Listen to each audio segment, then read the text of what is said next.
Welcome. You found us late. That is all right.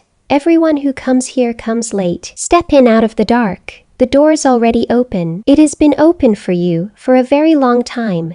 No one checks out of this hotel, but no one has ever wanted to. This is the lobby. You can let the door close behind you now. Hear how the rain goes quiet the moment the glass swings shut. That is the first thing this place does for everyone who arrives.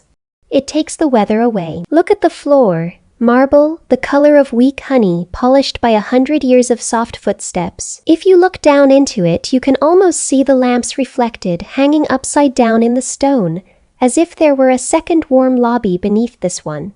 There might be. We won't go down there tonight. Tonight we are only going up. There is the reception desk.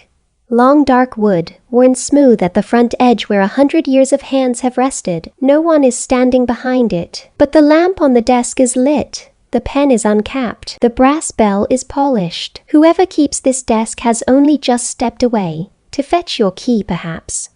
They are always only just stepping away here. You will feel them, all night just around the next corner. You will never need to meet them. There is no hurry to sign in. There has never been any hurry in this lobby to do anything at all. Come closer to the desk. There is the guest book. Open it gently. No one will mind. The pages are soft as cloth. The ink has gone the color of strong tea. The first names were signed 100 years ago in a careful old hand. Mr. and Mrs. Aldous, room 14. A Miss Farrell traveling alone, room 9. A man who signed only one name, Henry, and gave no room at all. Turn the pages, more names. More and more of them, year after year, the handwriting changing as the fashions in handwriting changed, but never stopping. And here is the strange and gentle thing. In 100 years of names, not one of them has a checkout beside it. The little column on the right, the one for the date you leave, it is empty, all the way down, every single line. No one has ever written a leaving date in this book. Not Mr. and Mrs. Aldous, not Miss Farrell, not Henry, who gave only one name. They are all in the only way the book can tell us still here. And the book is not full. There is no last page. Turn as far as you like. There is always one more clean line.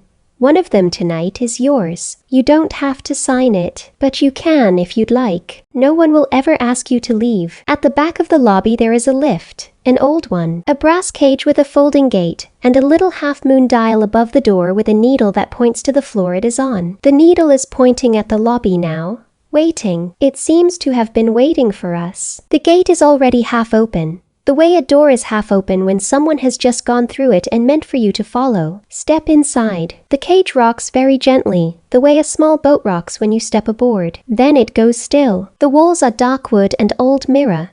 In the mirror you can see the lobby behind you, getting smaller, warmer further away, even though we haven't moved yet. Look at the panel of buttons. 1, 2, 3, 4, up and up, the numbers we'd expect. And then near the top where the numbers ought to stop, they don't. There are more buttons than the building outside has floors. Some of the top ones have no numbers on them at all. Just worn brass rubbed smooth as though a great many people have pressed them over the years. As though those floors are the most visited floors of all. We won't press those yet. Tonight we'll start low and climb slowly. We have all night. We have, in a sense, longer than that. The gate folds open. We've barely risen at all. Only one floor. And yet, look down this corridor. It is longer than it should be, much longer. From the lobby, this hotel did not look wide enough to hold a hallway like this. But here it is, a deep red carpet running away from us into a soft amber distance. Door after door after door, the lamps between them growing smaller and warmer until, far down, they are only a row of little gold coins floating in the dark. You could ask how. You could stand here and try to measure it against the building you saw from the street. But no one who has ever walked this corridor has bothered to. It is too comfortable a thing to be in a hallway that is longer than the house that holds it. It means there is always more. It means you will never reach the end and have to leave. The carpet is thick. Your footsteps make no sound at all. The doors are dark wood, each with a small brass number, each with a small brass keyhole, and... Try one. Any one. The handle turns. They are all unlocked. Every door in this hotel is unlocked, and every door is yours. And behind each one is a warm room with the bed already turned down. For you.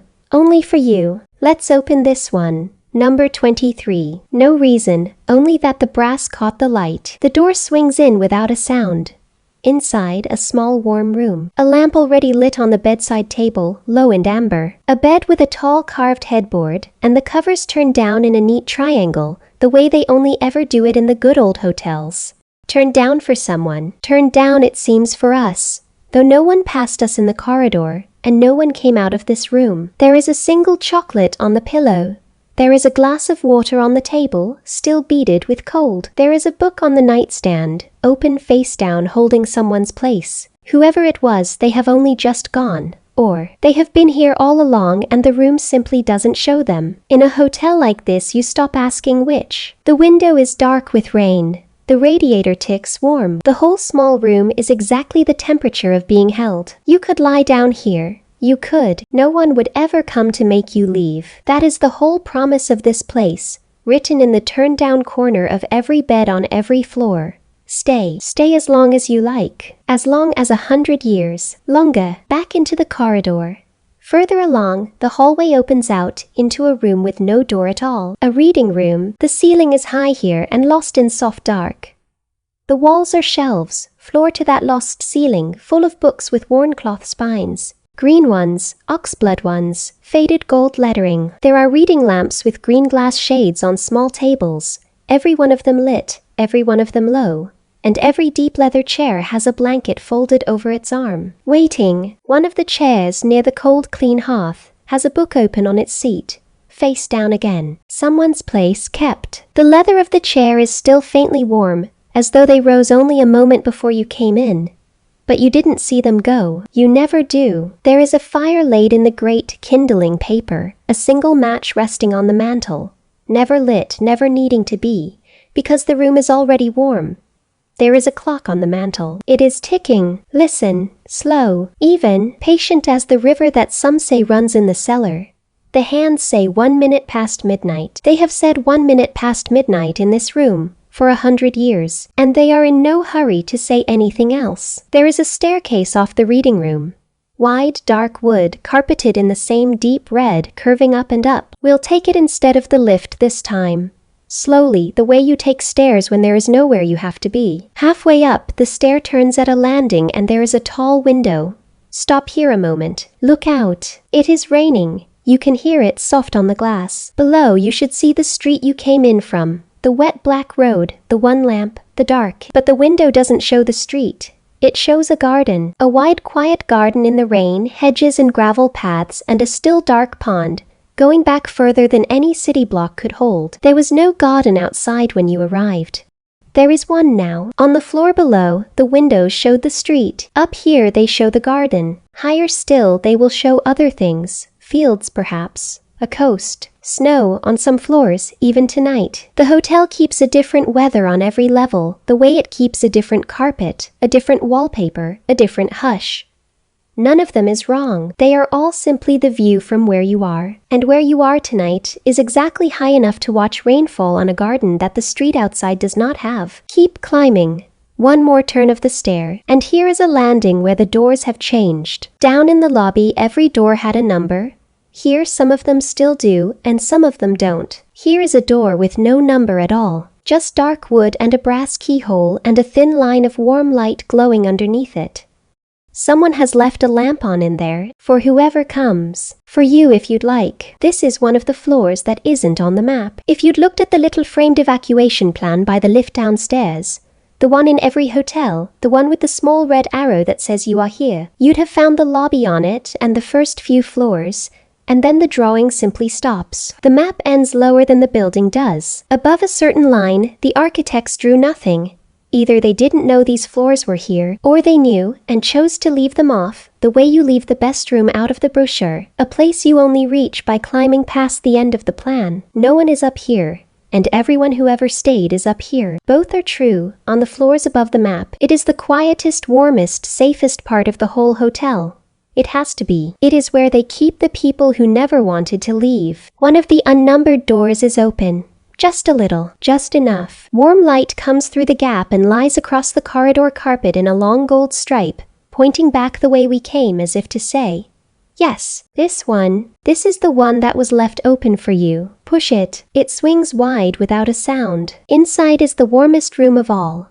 A low bed under a sloped ceiling, made up in soft white, the covers turned down. A small window, round as a porthole, with snow falling beyond it now. Not rain, snow, slow and silent. On a night that down in the lobby was only wet and black. A lamp the color of a candle flame. A clock on the wall, ticking slow, its hands at 1 minute past midnight, like all the others. And the room is warm, and the bed is turned down, and there is no one here at all but you. You don't have to come in, but the room would like you to. It has been warm and ready for a very long time. 100 years, the book downstairs would say, and it has never once been disappointed. Everyone the room has ever waited for has in the end come in, and none of them ever left, and none of them ever wished to. This is the first hour of our long night together. We've only climbed a little way. There are more floors above us than there were stars over the garden. Corridors longer than this one, rooms warmer than this one, landings that the lift downstairs has buttons for but no names. In the next chapter, we'll climb on, up to the mezzanine, where the music room is, and the piano stands open with the candles unlit, and the dust on the keys has never been disturbed and never will be. We'll be there in a few minutes, or longer. There is no hurry. There is no checkout time here. There never was. If you've fallen asleep already, in one of these turn-down beds, thank you. If you're still awake, climbing with me, thank you. Either is exactly the right thing to be doing. The lamps will stay warm. The doors will stay unlocked. The book will keep your line for you, with no leaving date beside it. Stay with me. We have a long way up to go, and nowhere ever that we have to be. None at the head of an 8-hour sleep video. Optional 10-second pinned comment style end card after chapter 16. But no info subscribe ask. Sleepfold does not ask people to do things at night.